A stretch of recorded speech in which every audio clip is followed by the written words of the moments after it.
Ladies and gentlemen, Christine is going to come on and absolutely rock your world. So stick around because we're going to have an amazing hour-long interview. Before we dive into that, let's talk about these announcements. Number one, for you out there listening, I want to support you in becoming your greatest possible self, whatever that looks like. Whether it's staying tuned to the 12-hour marathon or the podcast and subscribing and getting all the latest updates, whether it's helping you with one-on-one coaching to build your platform, make a bigger impact, launch your podcast, I'm here for you. So however I can support, or even if it's coming as a guest on the 12-hour marathon, I'm here to help you get your message out and live your greatest possible self. So let's talk. And you can find me on facebook.com/th3burns, Instagram at IamMillionaireChris, and find me on email. You can email if that's your platform of choice, chris@beyourgps.com. I look forward to hearing from you and growing together.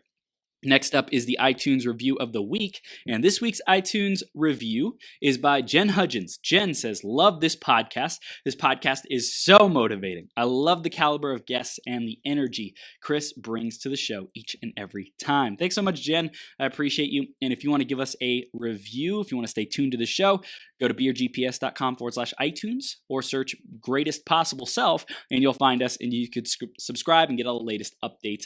And I appreciate you being on the journey with us. I'm going to introduce Christine in just a second here. Before that, grab a piece of paper, grab a pen, be ready to take notes because it's going to be a lot of fun. Definitely, you don't want to miss a single golden nugget or juicy pineapple tidbit that Christine shares with us in this interview. So make sure you stay tuned all the way through till the end. And let's introduce her, and then we will bring her on the screen because Christine Trippi is an award-winning hotel general manager who has been in the hospitality industry for over 30 years. She is the founder of The Wise Pineapple and author of Yes is the Answer. Christine helps leaders and organizations to be confident, empowered, and lead from the heart. And we're going to be diving into some great information in this conversation the whole time. And Christine is here with us. Christine, are you ready to rock the house? I am always ready to rock the house, Chris. Always ready. I love it. We are live on Becoming Your Greatest Possible Self. You are such a powerhouse. You're just full of energy, full of aliveness. Like the pineapple is just surging through your veins. It is, literally.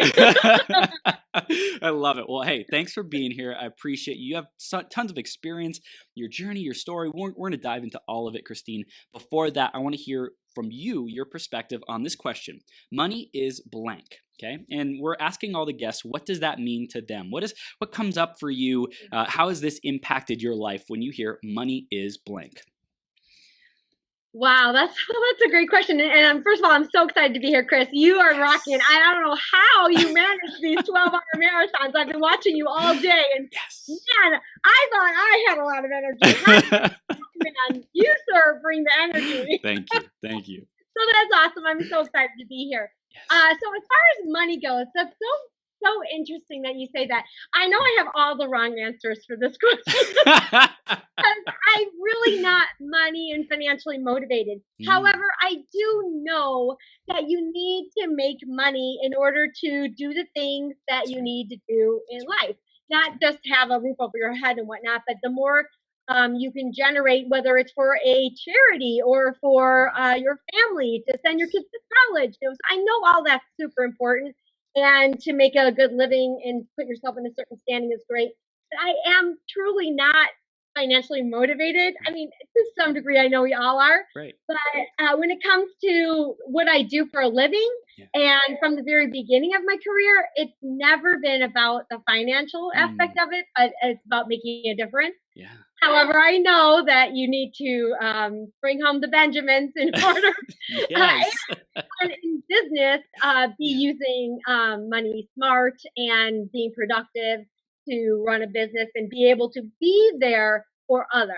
Yeah. So if we were running our businesses smart and well, then we wouldn't be able to serve the people that we serve. So I know how important it is. But for me personally, I really am not that financially motivated. That's great. No, I love the insight. I love the honesty. And I love how from the beginning you've been about service. You've been about people. You've been about really like making a difference and an impact in the companies and the cultures and the places that you've worked. And that was the main driver. Great. Money's going to be there. Money's going to come. I know that's going to be there. I trust that.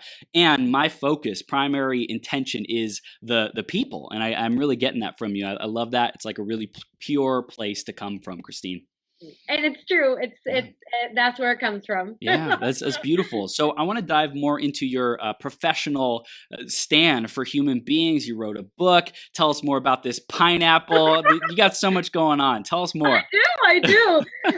Well, as far as how my hospitality career began, it's kind of, I think, great for your audience and my own audience. I actually started in hospitality at 13 years old. Wow. And I came from very humble beginnings. Again, I wasn't motivated by finances. But I worked for a restaurant, a small Italian restaurant in Hanover Park called Bon Gusto. And I was a busser. I bussed tables. And so as soon as I became legal, I got a real job at Ponderosa. Ooh. And that's where things also started to take form of serving people and making a difference each day. However, I happened to be in the high school work program, and I always wanted to work for a hotel. It just seems so romantic, and it is. Wow. So romantic. And I just wanted to work for a hotel. So being a part of the high school work program, one of the deals is that you need to work in the field you would like to actually develop a career in. Right. So I had this, passion.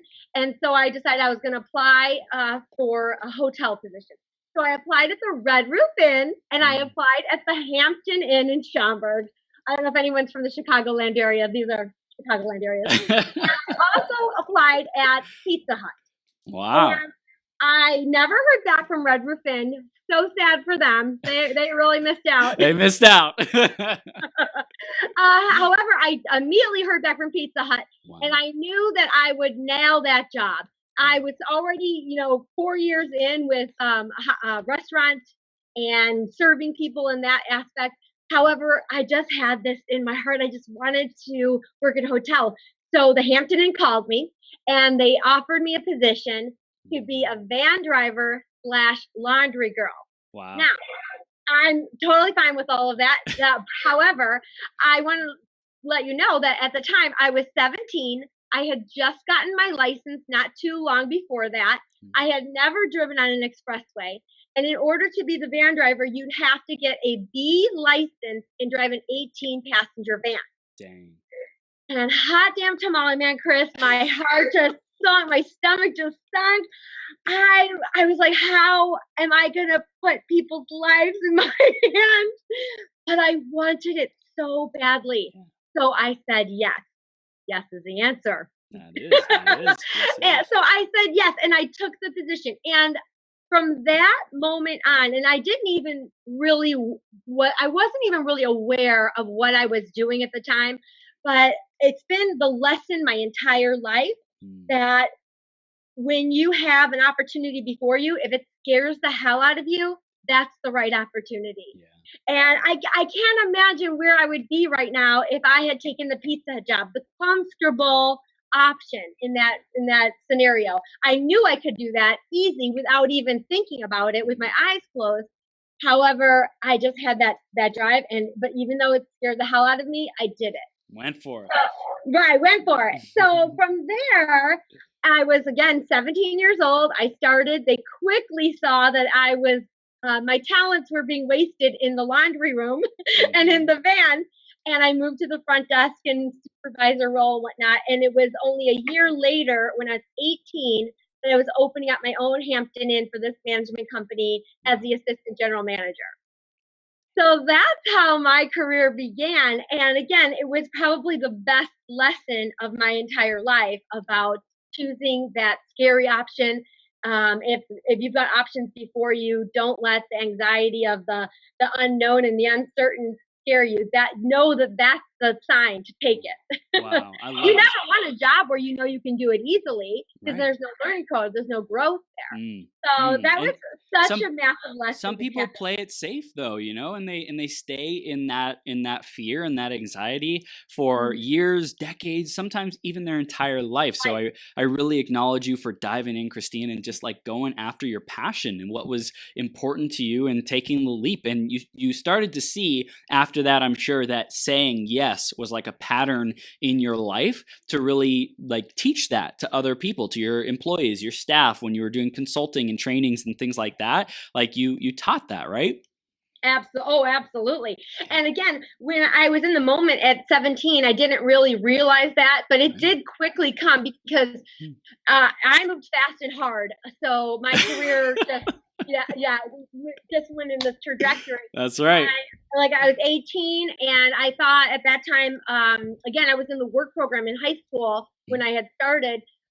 School wasn't really something that was great for me. I wasn't the superstar student, Right, but right. I was amazing at work. I loved going to work because that's where I felt great because I did so well. And then so when I got that opportunity right out of school, I thought, well, this will be my college, and it really to some degree was. Later on, I did go back to a community college and went back to college in that form.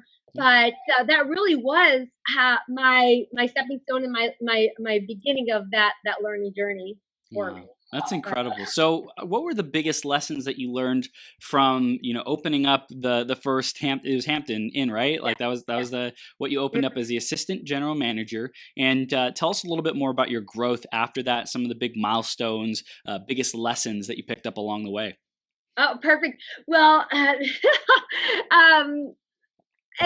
like I said, it went fast and hard. So from there, pretty much every couple years, I would move on to the next. Because once I mastered that area, I have this burning need inside me that I need to continue to grow and develop and move and learn.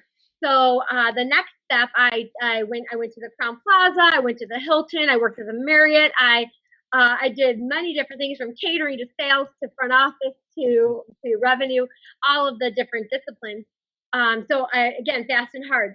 However, the very first lesson, and this is why I love to get a hold of. I also work for Marriott International, and I love working with our Voyagers. Voyagers are a program of our college grads that are just starting their career, and I love to get a hold of them to share some of those early lessons. And the very first lesson I learned at 18 years old, when you are the boss, and when you went from being line level associates together, and now all of a sudden you've moved to this higher level, and also you are managing older associates, and you're 18, that's probably the hardest thing any leader goes through is moving from in the same property, moving from that line level associate where you're peers with everybody, and now all of a sudden you're their boss.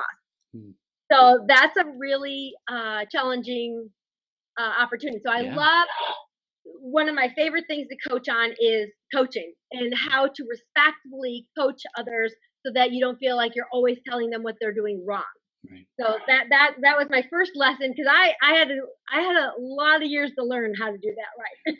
Yeah, that's amazing. I think it's such a valuable skill to be able to coach and provide wisdom and share regardless of where people are at. Some people might walk into an executive room and feel like, oh my gosh, these people are like way out of my league. They're, executives of Fortune 500 companies or whatever. And like, who am I compared to them? But if you know stuff and you're confident in your abilities and you have something of value to offer them, you have experience, things like that. Of course, it might not be the most comfortable, but you really get to focus on, hey, I'm here to make a difference. I'm here to share this information, and I'm going to take my insecurity or fears or whatever else might be in there and move those aside, and then just be with these people and treat them like human beings, because that's what we all are together.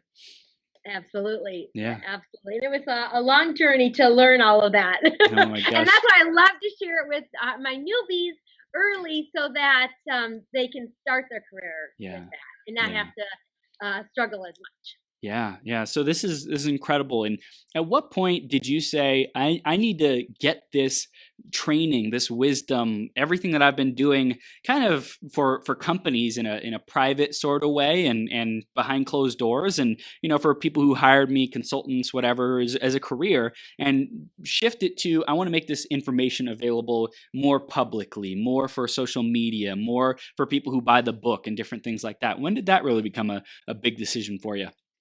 Well, great question, and it kind of skips a lot of years there. Yeah. However, I will say that as a hotel operator for 30 years, Yeah. I, again, was all over the place and did work for all kinds of different brands and in different positions. However, in the role I'm in right now as the Senior Manager of Operations for Marriott International, I support all the managed select brands across the country. And my main job is to support hotels that are struggling a little bit, observe their operations and their guest service scores and whatnot, and help them be successful and achieve great results. Right. So in all of my hotels I've been at, I've always, with my small teams, done all the training and guess is the answer and culture in my four walls. Right. However, as I started across the country and delivering it everywhere in all these different markets, and it was so overwhelmingly wanted and needed and appreciated, and more and more requests for it, I just knew that if I could give two gifts to all service providers, I don't care what industry you're in or what level you are, if I could give two gifts to all service providers, it would be these two things. One, to help them understand that they have the power to change the world every single day. It's not just punching a clock. We don't just serve food, clean rooms, and check people in. We get to change the world every day. And when you can mind shift that to that, it changes your whole life. It changes not only at work, but at home and school. And if I could give everybody that purpose and understanding, that would be the first thing I'd want to share with everybody. Wow. So it's really to view every action, everything that we're doing, it's changing the world. It's making a massive impact. It changes someone's day. It really makes the difference in someone's life. I have a million yes stories that are life-changing, from very simple things to more very significant things in people's lives. And I share one of my favorite stories in the book, so I'll save that for then. But I can share with you a number of different things where I feel so fortunate for the last 33 years to be in a position to have a platform that I get to impact people from all over the world. Every day I meet people from all makes of life in all over the world, and I get to make a difference for them. And when you walk into work, instead of think about how hard the job of a housekeeper is. It is so hard. And some of those ladies have been doing it 25 years, 5 to 6 days a week, 18 to 25 rooms a day. And after Valentine's Day, Yep. but if you can change their perspective to, I've got to clean 18 rooms today, or whose life do I get to change today? That's a gift that's priceless. Christine, this is so beautiful, and I really hear your experience making the most out of the job, out of the career, wherever anyone is at. I'm sure you've had times where it was difficult to have someone be bought into and enrolled, so to speak, in the company, in the culture, in the mission. And so I'm sure there was a time where you're frustrated. How do I get people to see what I see and get them to work and work as hard as I work and be as enthusiastic and passionate about my work as I am? How do I do that? Did you ever experience something like that? All the time. And you know what? I'll give all the viewers something they can take with them, not just here's about me. But here's a great way to go in, especially when you are taking over a team and you're new, or if you're opening a hotel or opening a restaurant or opening a retail store, you're just starting the team, whether you're just starting or you're taking over a team. One of the things that I do when I get started is I have a big team rally, because when your boss changes, it's really scary. You're thinking about how you have to reprove yourself and reset that whole system and culture, and you don't know what kind of person they're going to be. It's very scary when someone new is coming in. So I always like to create a big rally and make it fun. I have always a lesson that goes along with it, or motivation, if you will. But one of the things that I always do is, let's just say for all your listeners, you can just get a flip chart and you can ask your whole group, what do you want from an amazing work experience? This is my number one job, is to build leaders and to create an amazing culture for you to enjoy and love to come to every day. Because we spend a lot of time together. So I want to know what it is that you want. I don't want to stand up there and tell everybody what my vision is and what da da da da. I want to know what they want. So then as we go through and we write everything down, we get all their answers. We'll read through it back, and we kind of all do a big commitment, whether you have everybody do high fives on a wall and paint, or everybody signs it, or thumbprints, or whatever that might look like, but everybody commits. But this is all what you all just said you would like out of a great work experience. Now we are all going to commit. I didn't say this is what I expect of you. You all said that. So how are we going to make this happen? And then we kind of debrief a little bit about how we all need to commit and how we all show up. It's not all about me. It's not all about the assistant general manager or the managers, but it's about how each one of us shows up. And then we post this in the back, and we have the commitment. And when someone's not living up to that commitment, we'll go back to that. And again, in a great coaching opportunity, rather than saying, hey, you're not showing up on time, this is against our policy, blah, blah, blah, blah, blah, blah, blah. You can come back to that and say, what thing on here on our commitment, our values, that we're maybe not living up to right now. And in order to break through anything, you have to do three things. You have to identify what the issue is. You have to own it, that that's me. I did that, not anybody else. And then you can act on it. So when you bring that associate to that board and you ask them, they're the one who gets to identify, hey, I'm not being respectful and on time. And two, they're owning it. It's not me telling them, hey, you're not being respectful and on time. Right. You're not owning it. And now what are we going to do to change it? How are we going to act on that?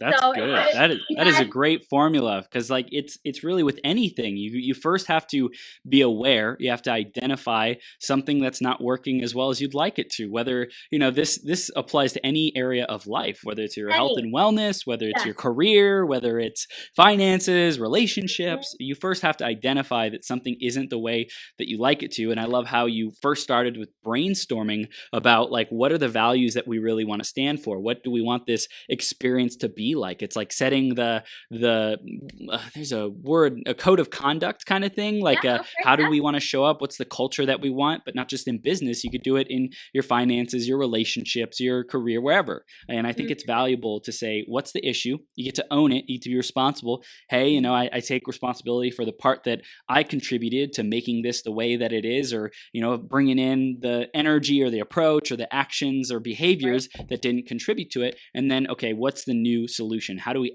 act on this? How do we change the way that it is so that we create new results? Absolutely. In every facet of your life, you can decide how identify, own it, and then act on it. Wow. And I'll give you one more example, especially because I like to give. I'm just trying to make sure that this isn't all about me. It's powerful. This is great. I'm loving it. By the way, before you go any further, because I know people who are tuning in right now, live or replay or podcast, like this is so valuable. This is great stuff, and I want you to take a screenshot of it and hashtag pineapple and tag me on it, and then I'll make sure I get it over to Christine, because this is gold. This is gold. So keep going, Christine. This is awesome. It's juicy. But again, I really want to make sure that our talk isn't all about me and my career or whatnot. I really want to make sure that people see me and come away with something that they can go back today and use. Actionable now. Yeah, actionable. Yes. So here's one of my favorite coaching tips. And that is, so for example, let's just, because my business is hospitality. So let's just say I inspected a room and the bed isn't to the standard. Okay. So again, just as a FYI, for all the guests out there, I know that the bed and the bath are the two most important things to you. So I'm going to make sure they're tight. Oh yeah. So at any rate, so maybe I bring that housekeeper in. And if I were to bring her in and go, and remember, I just talked about how hard they work. Their job is tough. So if I were to bring them back in and be like, oh, Minerva, you didn't do this, or the pillows aren't this, or, and and they're not hearing anything that you're saying because they're just going rag. I work so hard and no one, all they do is bitch at me, right? Is that okay? Yep. You're good. So, so anyway, so rather than do that, and then again, get nothing from it, besides maybe fill your own self for coaching on it, bring Minerva back in, talk about some of the things in her room or whatnot, but then say, Minerva, from 1 to 10, what would you rank this bed? Just like one of our guests. What would you rank this bed? And now Minerva gets to identify it, own it, and then she can act on it. And she's going to be her toughest critic. And if she might say, I'd give it a 7. And we say, okay, is a 7 good enough? No. And sometimes I will say, some of our hotels are charge a hefty rate. If you were spending $250 to sleep in this bed for one night, is this the bed you want to sleep in? Wow. And so it's like really getting them into thinking about, hey, these guests are spending $250 or more to sleep in this bed one night. Wow. So when you help them understand that it helps them take more pride. So at any rate, back to the 1 through 10, she says, I give it a 7. Then I say to her, why not a perfect 10? She says, well, you know what? This could be straighter. This is wrinkled, or there's a stain here, whatever that might be. And then say, okay. So now she's identified it. She's owned it because she just made that bed. And now we can talk about acting on it. I've got, here's some solutions. Here's how, what? Maybe you can spend a day working with so-and-so that's really good at beds, and we can work on that. And then one other little add-on tip here is always coach to the WIFM. You know what the WIFM is, Chris? What's in it for me? Yes, it is. Very good. Some people know, some people don't. So always coach the WIFM. If I say, Minerva, we need to get these scores up because my bonus is attached to that. Who doesn't care about that?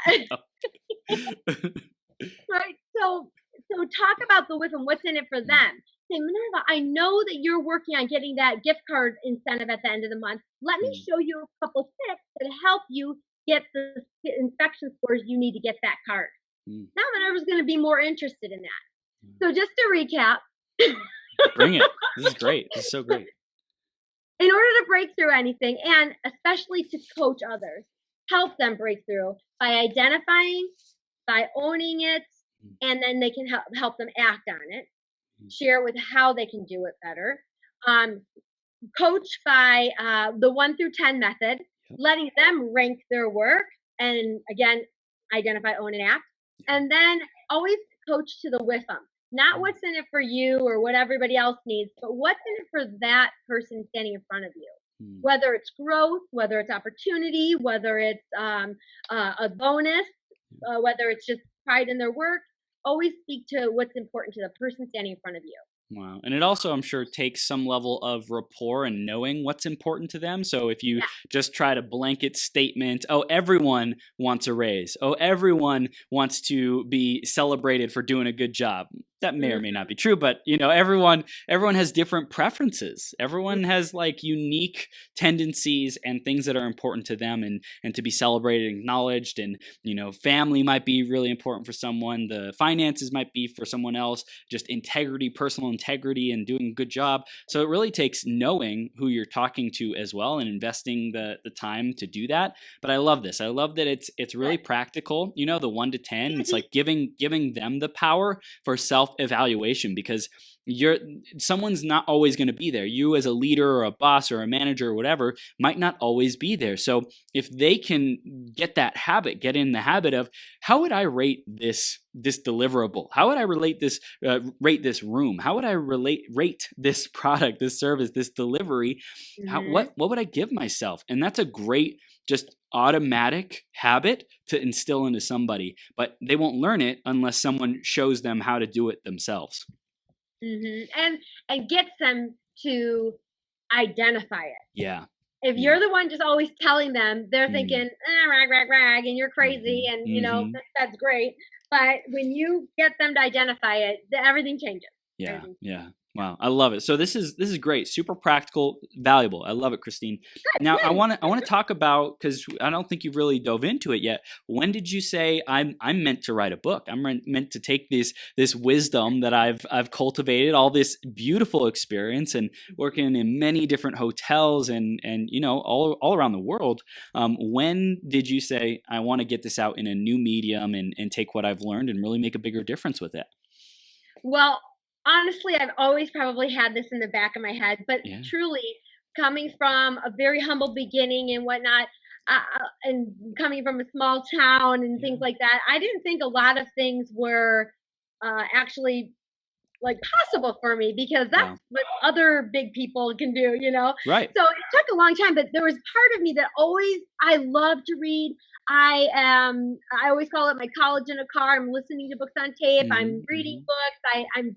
I'm a voracious learner. Yes. So I had this, you know, inkling in me that I wanted to write a book and share some of my experience. Wow. So when it really came to fruition, where I'm like, I'm going to do this, was when I did take this position with Marriott, where I'm crossing the country and going from market to market, literally from coast to coast. I am covering the gamut here. And when I started to see that the stuff I have to offer is not just awesome and welcome and wanted in my four walls, my, you know, little hotel four walls, but across the country, people are like, I want more of that. I need it. How do I get her to my hotel? I'm just like, I need to share this, because when I would go through and I cross the country doing my Yes is the Answer training, so often people would call me back. Can you go over that with me again? Can you share that with my team? Can you send me, you know, help me with these hard no's? You know, things like that. And I kept saying, I need to write this book.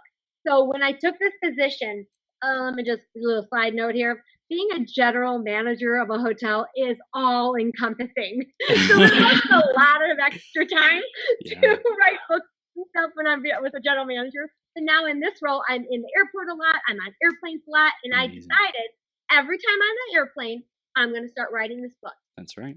And I wrote it fairly quickly. I wanted it to be a small snack of a book that really just focused on my 4 steps to always say yes. And there's a bit more in it, but I just really wanted to be a snack of a book, because it's really hard to get people to read these days. You know, there's so much other distractions in the world. So I wanted it to be short and sweet, where people can get through it in a good 90 minutes and come away with some solid value. Yeah. So that was my intent. So I did that, and that was about 4 years ago. So in the process of not knowing anything about writing a book or editing and, you know, all that stuff, I got hung up a number of times trying to learn all of the stuff you need to know, all the things. And then I really got stuck at one point with an editor and just trying to find someone who can edit. I think I've paid 4 or 5 editors. So if there's any mistakes in the book, my God. But I think those are the things. And there were many times where I'm just like, this just isn't meant to be. Wow. And then I'm going to share with you that I probably have procrastinated a little bit and held back quite a bit, because I'm terrified.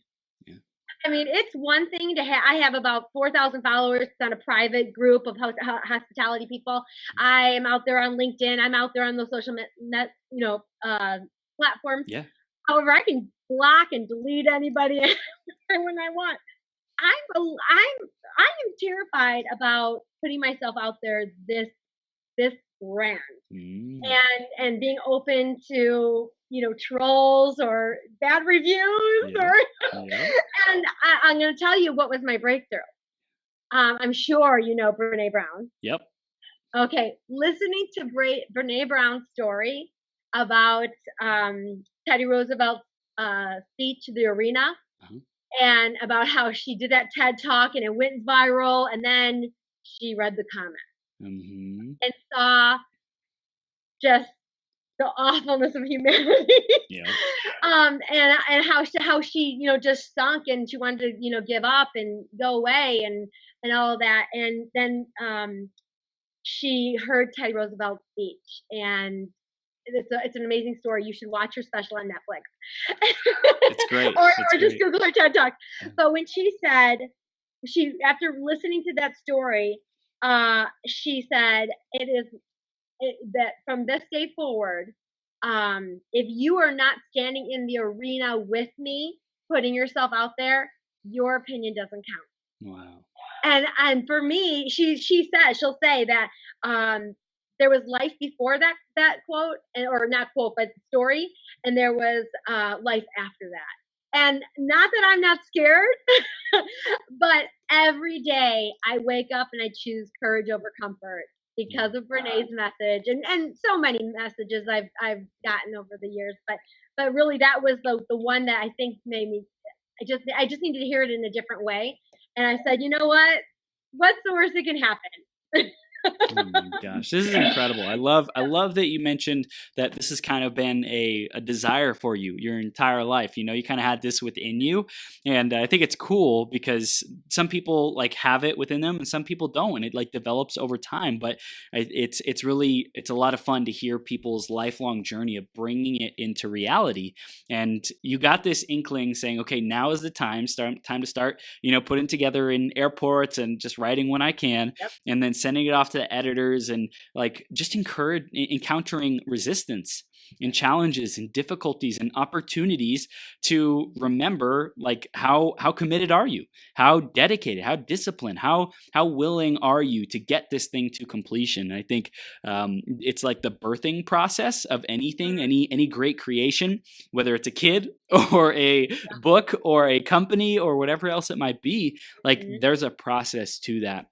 And I love your tenacity, and I also love that you mentioned every day it's courage over comfort. And Brene Brown was a huge inspiration for you. Like she's so awesome, and I love that the objective is growth. The objective is to step into that which you're most resisting and most afraid of, so that you can produce your greatest works, so that you can really serve people, because that's such a big priority for you, such a deep value for you to make a contribution and really make a difference for people's lives. So you recognize, hey, I got to put my stuff out of the way so I can actually go serve even more people, bring this value to hotels and restaurateurs and managers and people who want to provide that great customer and culture experience. Absolutely. Yeah. And I've loved every minute of the journey.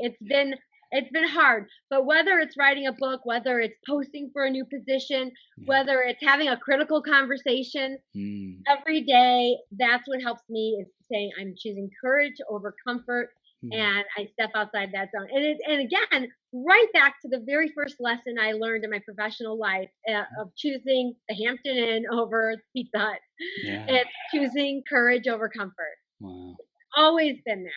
And it was the jobs that I took that I wasn't scared, that I probably lasted 6 months because I was bored. Wow. It wasn't fulfilling.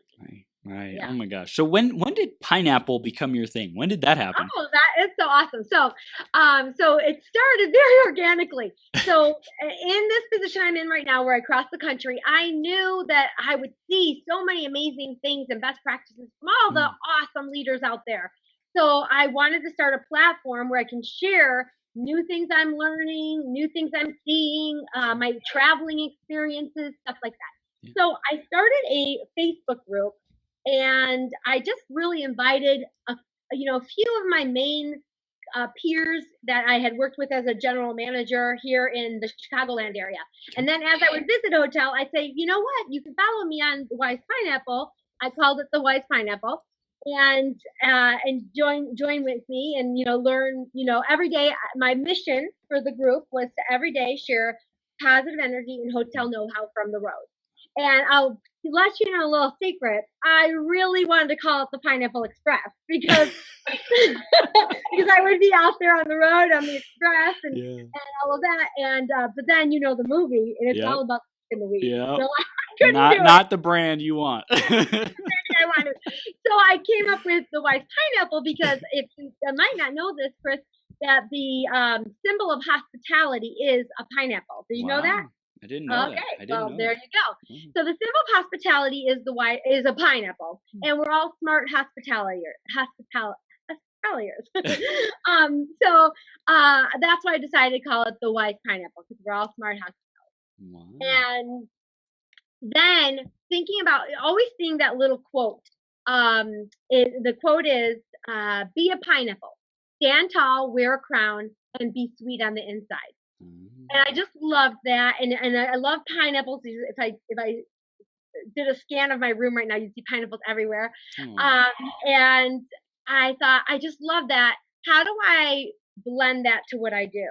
And when it came to me, it was actually on a flight. I was landing in LAX when I was looking out the window, and it came to me that everything I do and teach is all about being confident, being empowered, and leading from the heart. And that was exactly: stand tall, be confident, wear your crown, be empowered, be sweet on the inside, and lead from the heart. So that's where everything came from. Wow. I love how you took the different parts of it, and to have the crown, the big green leaves that shoot out the top. That's be proud. You got to be confident. You got to own your value, and whatever position people are in, like whether it's a maid, a housemaid who's like cleaning the room, or making the bed, whatever else it might be, or someone who's a manager and running like a lot of different stuff. You really get to be confident and own your value. You get to be kind. You get to be sweet. You get to be empowered. It's awesome. I love it. Absolutely. And the whole yes is the answer. It's throughout the book. The whole three pieces are there everywhere. It's always intertwined. And that is all of my workshops, all of my consulting. Everything is shaped around being confident, being empowered, and leading from the heart. Wow. That's amazing. Tell us more about how you gain trust and connection and rapport with new businesses and hotels that you go into. Like, how do you get them to really open up to you and want to be led by you? That is awesome. Well, first of all, very much like the tip I gave everybody a few minutes ago, is I don't come in saying, this is wrong, you need to do this, you should do that, blah, blah, Right. And that's not who I am. And in the beginning, not everybody knew this about me. What they did know is I have an exceptional history. That I have award-winning hotels at almost every hotel I've ever worked for. And with Marriott, I was named General Manager of the Year. I took a red zone hotel that was very toxic and in a very depressed area. And in 6 months, we were not only green zone, but we were number one on TripAdvisor. We were number one in our region. We had great AES, which is Associate Engagement Satisfaction. Wow. And not only that, we were out of 1,000 Marriott courtyards. We were ranked 48th. Dang. And what I really want to share with you, why that is so incredible, is because our courtyard was we like to call a legacy property, which means it's one of the oldest of the old. Yeah. It was 30 years old. It wasn't renovated, like brand new renovation. It was in a very toxic area, very depressed area. So, to take a hotel like this, where most people would go, a Gen 1 building, a legacy building, you can only get this high. This is about as high as you can get, maybe mid-60s. We took it all the way up. And then once we achieved every goal, we were like, okay, the only thing left is be number one in the whole world. Yes. So that's what we started going for after that. Oh my gosh. So that there helped everybody go, you know what, I'd love for her to come take a look at my operations. So I had a reputation of success and energy and positivity. Yeah. But then when I got there, when I first do my my little get to know you, I go around, I let everybody get to know me or tell me about them, and then I tell them a little bit about me, kind of a little bit like we talked about in the beginning, about I'm going to shape everything by confidence, empowerment, and heart, and that sort of thing. And then as I'm going around the table, I ask each leader, when you found out we were going to have this meeting, what is one thing you said to yourself, I want to get this out of that meeting? What is your expectation today? And then I let them know, because I'm here to serve you. If you win, I win. And my sole purpose here today is to help you reach the goals and dreams that you want to reach. So I'm not here to judge you. I'm not here to do an audit on you. I'm not here to report you to anybody. I'm here to help you reach the dreams you want. And so that's how we start the day off. And I really mean it. And I think people get that. Definitely. You're just your energy is so strong that anyone who may have had some resistance or no, I don't want to do this, you just keep going, right? Hard and fast. That's you. There's no stopping Christine. You're freaking pineapple. It's awesome. I love it. So that's really beautiful. And I wanted to dive in real quick in terms of culture. You mentioned a couple things that we can do to create a better culture and check in with people. Is there anything else you'd recommend around culture and creating culture, making it a great experience both for the employees and for clients and customers? Honey, you are stepping in it right now, because we are about to walk into something I could talk about for 4 hours straight. Yes. But I'm just going to give you a little tiny little piece of this. Everybody who knows me knows that I have one soapbox thing that I talk about in all my visits and all my consulting, everything. And that is, everybody knows it by a different name. Most generally in the business world, it might be called a stand-up. Okay. Do you know what I'm talking about? That early morning or pre-shift meeting. I like to call it a huddle. Okay. Yep. So I like to call it huddle. In our world, we have different names for them. However, I will tell you what, as a leader, our number one job every day is to build leaders. When I walk through that door or whatever door I walk through, my number one job is to build leaders. That's it. It's not to get the schedule done. It's not to do payroll. It's not, those are manager tasks. My number one job is to build future leaders.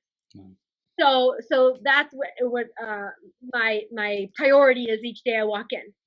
So I know that in our whirlwind world, and I know running an operation is hard. I know. I know it's hard. But when the whirlwind takes over, the first things that we cut are our leadership meeting, our huddles, those things, because it's not a guest saying, I need this, or a customer saying this, or our sales saying, we're not there. However, if you don't have these core pieces of our culture, everything falls apart. It is huddle that will, and I like to say this to people too, I am not the smartest person in any room. I am just your average gal from the mean streets of Hanover Park that loves to serve. However, the reason why I've had award-winning success in almost every hotel I've been at is because of the culture that I bring to those hotels. And huddle is the number one thing you can do to build leaders and to have a great culture. And I'll tell you, there's a lot of it in the book, and also on my website as of August 18th, when we launched the book, Yes is the Answer, I'm going to have huddle best practices. I call them my pineapple pro tips. They're free sources just for you. Love it. And so that I've got a whole list of the huddle best practices and whatnot. But I'll say this. I'll just show you this one thing is because I'd love to tell you a little bit about the yes process if I could. But I like that. Yes is the answer, Chris. Is thousands of people were interviewed and they were asked, what is the number one reason you leave a job? And do you know what the number one thing that came back, reason why? What? You have a guess? They didn't feel like their presence mattered. They weren't being, acknowledged enough. It's perfect. The word that was used is I don't get recognized. But that's exactly it. I'm not valued for what I do. Wow. And this is all different industries and whatnot. Thousands of people interviewed. The number one word that came back was I'm not recognized. Wow. The three things that follow that were I don't get training to get to that next level. I don't have information to do my job well. And I don't have goals. Everybody wants to win. Everybody wants to feel like they are achieving and they're working towards something and they're meeting it. These are the four things that we do in Huddle every day. We share information about what's happening in the day. We train on some kind of key metric or skill set. We set a goal, whether it's a daily shift goal or whether it's a long-term goal.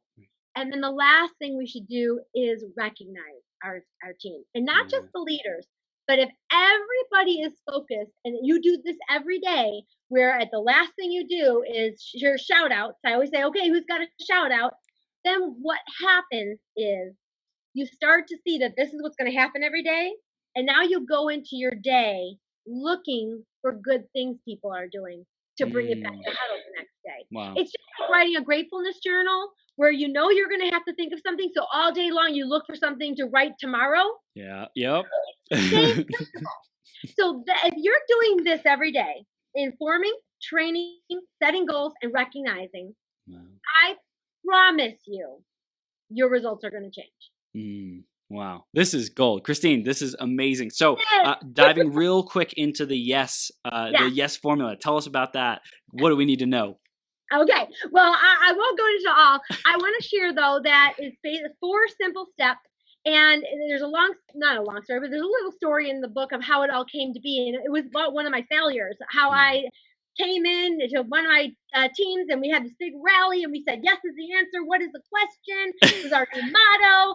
And then I ask everybody usually is what happened after that, and basically nothing. Because a lot of managers, I go into hundreds of hotels where I'll see yes is the answer posted, and I'll ask that general manager 1 or 2 of my hard no questions, and they have no idea how to answer it yes. It is not enough to tell your associates and your team that yes is the answer. We have to teach them how to say yes, and that's not easy. Well, it actually is super easy, but it's simple, but it's not easy. I'll say that it's a simple process, but you have to practice it, and you have to teach it. You can't just tell somebody yes is the answer. So there's 4 steps, but I'm just going to give you the very first one.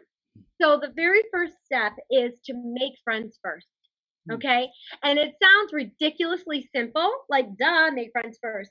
But when you get confronted with an obviously no answer, the anxiety of that no answer makes you not make friends. And you just want to rip it off like a Band-Aid and go, no, I'm sorry, unfortunately. And when you have to say, no, I'm sorry, unfortunately, you shrink in your confidence. Yeah. And so I just making friends first, make sure that you make that friendship first, build that relationship, and then you can go into the next step. And I don't know if we're running on time, if you want me to explain an example or not, but that's the first step. Yes. So let's just get the steps out, and I know people can get more info. They can get the book, go to your website. So we'll complete the steps, and then they can hear more examples from you personally. Okay. Yeah. Well, and I won't even share all the steps. I'll just go into one example of make friends first. Okay. So, for example, let's just say a guest asks for a late checkout. And you know that housekeeping has already told you, if you give out one more late checkout, we're out of here. So let's just say that might be the situation. And inside, the anxiety of having to tell that guest no makes you shrink in your confidence. And we're all about being confident. So go right into, thank you for letting me know how I can make your stay better.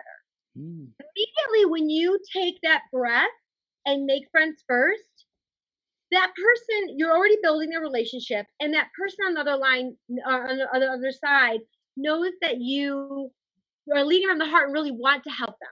Yes. You're on their side. Yes. And then you go into the next step. Oh my gosh. I'm going to give you one more quick example of make friends first.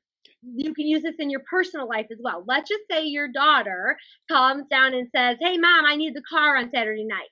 Now, I'm going to tell you what, I'm really good at this at work, but I need practice at home. Sometimes at home, the emotions are so much more high. So, and a lot of us moms might immediately jump and go, why? Where are you going? What do you need? And now you've created this distrust, this anxiety, and they're not going to be cooperative with you because you haven't made friends first. So instead of that, saying thank you for asking first, Samantha, my daughter, and then going into the next step. But if you take that breath and make friends first, you start to build that relationship. And I know it sounds ridiculously easy, but it's the hardest part, and it's the thing that we skip on the most. Wow. So powerful. Christine, this is gold. I know you got so much more to give us, and we have this time window, but people can dive in even more with you. How do they stay connected? What are the next steps they can take with you, Christine? Awesome. Well, first of all, I just launched my website. Hi, Christine. And it is thewisepineapple.com. Beautiful. So come on, visit me there. And again, many of you might be thinking, I can't start my website yet because I have to still have this and that. Start with what you have and keep building. And that's what I'm doing. So I take lessons from that. So the website, also on the website, if you subscribe to Wise Wednesdays, every Wednesday I send out how to be confident, empowered, and lead from the heart. Really cool stuff. Yeah. I also this week have a best practice incentive on how to prevent fall-offs. And I know that everybody's worst nightmare is call-offs. So that I'm on Facebook at Christine Trippi, the Wise Pineapple. Okay. I'm tweeting. I have no idea what I'm doing on Twitter. But I'm there. And it's I think at Wise Pineapple. Oh my gosh, I love it. I love it. And I'm on the gram too. I'm on the gram. You're everywhere. The Wise Pineapple, that's where they can get a hold of you. Website, social media, all the goodness, all the greatness. Yes. And they can get the book. Remind us the title of the book when it comes out. The book is Yes is the Answer. Yes. And it releases August 18th. Okay. It's now available for pre-order on Amazon.com. Love it. And I'm having a big release party, big launch book party at the Chicago Marriott Northwest in Hoffman Estates, Illinois. So come on, see me. Amazing. I love it. Christine, you're such a powerhouse. This energy, this aliveness, what you're bringing to the world is beautiful. Thank you so much for sharing practical exercises that we can implement today, different ways to see the world, how we can start with making friends first. Like everything you shared today is so powerful. So I really appreciate you. I know my audience loved it too. And everyone listening or watching or tuning in right now, definitely go to thewisepineapple.com, connect with Christine, let her know your biggest takeaways. She's so energized, so full of love and just you're just amazing. You're just so juicy. Juicy. Thank you for having me. This has been so fun. It's such great practice for me. Yes, I love it. You're this is just the beginning for you, and I'm so excited to be here with you, Christine. So keep shining your light, keep sharing the message, and keep doing your greatness, your purpose. You're living your purpose, girl. It's awesome. You too, sir. Thank you. We'll see you soon, okay? Okay, bye. Thanks, Chris. All right, bye-bye. Bye.